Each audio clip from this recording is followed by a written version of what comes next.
ఇదిగోండి మేము చాలాసార్లు చెప్తా ఉండినాము, వర్షాకాలంలో బురదలో నీళ్ళలో కాలువలో బండి నడిపి బాగా డర్టీగా అయిపోతుంది. మీరు ఈ బండి చూడండి, బయట ఎంత చూసినా నీట్గా ఉందా bro? Just open this, remove the seat box. Yeah, ఇట్లా ఉంటుంది బండి లోపల, ఇట్లా ఉంటుంది.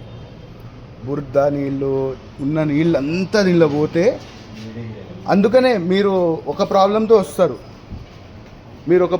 వస్తారు, మేము సర్వీస్ చేస్తాం.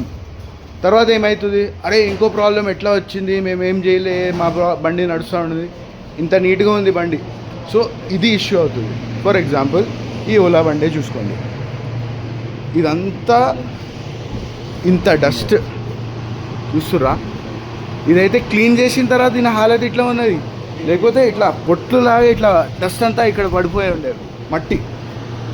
సో దీనికోసమే మనము ఈవీకి డీప్ క్లీన్ అనేది చేస్తాము.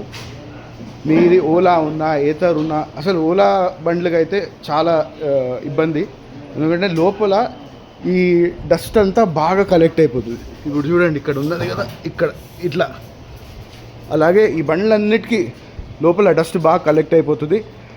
సో దీనికి డీప్ క్లీనింగ్ అయితే కంపల్సరీ చేసుకోవాలి.